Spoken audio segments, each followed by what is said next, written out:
Fala galera, sejam muito bem-vindos a mais um vídeo do Primeira Trave aqui no YouTube, certo? Dessa vez vamos analisar aí a vitória do Brasil por 2-0 sobre a seleção de Senegal, mais um amistoso internacional aí agora na data FIFA de novembro, mais um resultado positivo da seleção de Carlo Ancelotti, que na minha concepção usou esse compromisso aí para amadurecer e reforçar alguns conceitos que já haviam sido apresentados nas partidas anteriores, né?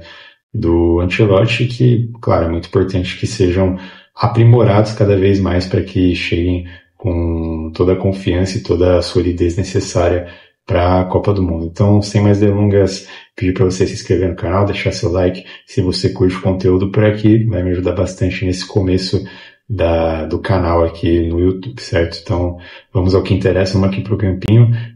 Eu fiz um esboço aqui aproximado, né, de como a seleção ficou em campo, mas claro que teve bastante movimentação, teve bastante troca de posição como de costume, e é o que a gente vai destrinchar por aqui nesse momento. Então, a gente já começa falando da dobradinha do Rodrigo com o Vinícius Júnior, que na minha concepção funcionou mais uma vez muito bem, mas não necessariamente com o Vinícius Júnior isolado aqui por esse lado esquerdo, né? Em muitos momentos ele centralizava, saía da referência, puxava a marcação, e outros também ele acabava partindo para situações de um contra um aqui contra o lateral Mendy, mas ele também trocava de posição com o Rodrigo, às vezes ficava por aqui perto da área com o Rodrigo, inclusive jogando como meia, que achei também que o Rodrigo fez um ótimo jogo aqui, recebendo passes dos volantes, conduzindo a bola, invertendo para o Estevão, né, que dentre os pontas é o que mais se aproxima de um ponta tradicional mesmo, né, na função que ele exerce na seleção, de partir para um contra um por aqui, por mais que eu tenha dito também, né, que o Vinícius em alguns casos faz isso também, o Estevão é o que passa mais tempo, né, digamos assim, a grosso modo, esperando essas situações de jogadas de lance individuais. Também muito importante a presença do Bruno Guimarães por aqui, né, como sempre, invadindo esse meio espaço ou até se aproximando do Estevão para fazer associações. O Matheus Cunha também, um centroavante de muita mobilidade, né, como tem gostado de utilizar nessa posição de titular, né, o Carlo Ancelotti, e, cara, na minha concepção, o Matheus Cunha tem cada vez mais garantido a posição dele como titular da seleção. Não sei se até a Copa do Mundo, né, mas nesse momento, para mim, ele é disparado o que melhor desempenha por aqui, não só pela questão ofensiva, né, por recuar bastante, puxar a marcação, às vezes até descer aqui e jogar de frente pro gol, né? Em muitos momentos a gente viu ele tanto pelo lado esquerdo quanto pelo lado direito, recebendo a bola, virando de frente e saindo em drible, enfim, velocidade, para chegar perto da área e confundir a marcação. Todas essas trocas no geral, né, de posicionamento que acontecem frequentemente, com bastante velocidade, com bastante agilidade da seleção do Ancelotti, que dá a impressão assim de ser uma seleção muito bem treinada, porque essas movimentações acontecem de uma maneira muito, com uma fluidez muito acima para uma seleção, né, que treina comparado aos clubes, né, tão pouco. E acho que ele é o que melhor desempenha, o que melhor entrega, como eu dizendo, né, não só por essa parte ofensiva, mas também pela entrega defensiva, que a gente já vai chegar lá, que hoje foi um ponto muito interessante. O Casemiro aqui, né, como um volante de contenção mesmo, que lógico tem uma qualidade muito, muito boa aí no passe, às vezes até com passes longos também, para desafogar da pressão inicial do adversário. E contra os laterais, a gente tem visto cada vez mais que eles não são com o Ancelotti, né? O Ancelotti não espera os laterais que eles sejam laterais que ataquem muito o corredor, que busquem muito a linha de fundo, porque esse quinteto, digamos assim, né, ofensivo que acaba se formando aqui, ele já é suficiente, tanto pela presença deles quanto pelas trocas de posicionamento, para ocupar uma extensão, uma largura grande do campo. Então, você tem jogadores abertos, você tem jogadores pelo meio, você tem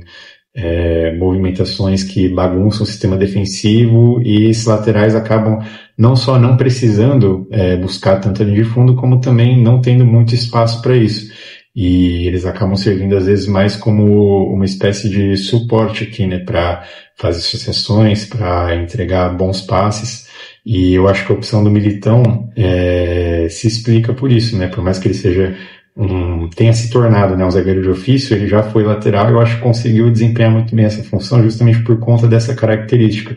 por ele não ter que atacar tanto assim a linha de fundo e poder servir aqui como um lateral mais sólido, um lateral mais próximo aqui da linha defensiva em diversos momentos, e isso faz com que a seleção tanto ocupe bastante, né, como eu havia dito aqui, a extensão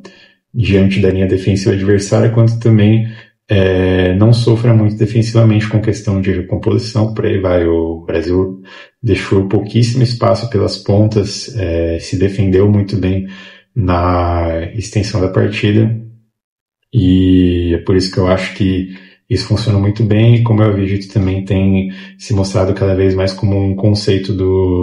que o Ancelotti espera implementar na seleção de fato. Na parte defensiva, sem a posse de bola, o que mais chamou a atenção foi o papel do Matheus Cunha por aqui, porque a seleção de Senegal baixava o Gana Gueye, né, o primeiro volante camisa número 5, o Pape Gueye ficava um pouquinho mais avançado, e a gente via o Rodrigo e o Vinícius Júnior mais ou menos nessa faixa, pressionando, enfim, os zagueiros, laterais da seleção de Senegal, e a gente via o Matheus Cunha, que teoricamente é o centroavante da seleção, aparecendo como um elemento para fixar na marcação do Gana Gueye, que deu muita dificuldade para a saída de bola da seleção de Senegal, e serviu como uma espécie de elemento surpresa, né? Porque por mais que a gente saiba que o Matheus Cunha aplica muito, né, entrega defensiva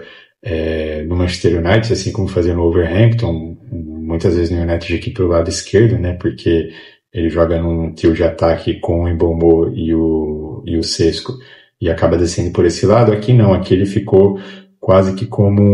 um meio-campista, né, marcando o primeiro volante deles na saída de bola, o que gerou muita dificuldade. E como a seleção nessa formação, né, joga apenas com 2 volantes, né, com mais capacidade de contenção na teoria, a função dele aqui é muito importante porque ele acaba dando conta de um dos meio-campistas adversários e acaba deixando os demais meio-campistas, né, da seleção brasileira liberados também para fazer essa contenção mais para trás. Então o papel do Matheus Cunha foi muito importante e, como eu havia antecipado, né, pode fazer com que o Matheus Cunha garanta essa posição de titular, não só pelo aspecto ofensivo, que já é muito bom da parte dele, já tem sido muito bom, quanto também por essa entrega defensiva que pode servir, como eu falei também, né, não só para marcar aqui na frente o volante adversário, como também, de repente, para recompor por um lado, pelo outro, para descer bastante aqui nessa marcação enquanto a seleção estiver sem a posse de bola. Importante vitória da seleção brasileira, como eu havia dito, reforçou, né, aspectos que já vinham sendo apresentados pelo Carlo Ancelotti, e a tendência, né, se espera que esses conceitos sejam cada vez mais amadurecidos. O resultado também é muito importante, né, por mais que seja um amistoso, o fato da seleção vencer, o fato da vitória aparecer, né, do resultado ser positivo, faz com que afaste pressão, afaste críticas, afaste, enfim, diversas narrativas, como aconteceu no jogo contra o Japão, que, lógico, a seleção realmente cometeu erros, realmente vacilou, mas a gente sabe como funciona, né? A gente sabe que a galera pesa a mão em cima da seleção, às vezes com, como eu falei, narrativas infundadas, com terminologias assim que não tem o menor fundamento. Então o ideal mesmo é que se afastem essas críticas, não as construtivas, né, mas as críticas, entre aspas, destrutivas, na medida do possível, certo? Comenta aí se você concorda comigo. Essa foi minha interpretação do jogo, mas lógico que o espaço está aberto aí para comentários, para sugestões, para opiniões, para discordâncias, para críticas e por aí vai, certo? Mais uma vez reforçando o pedido para você deixar o like, se inscrever no canal. Esse foi o vídeo de hoje e um abraço, até a próxima. Valeu!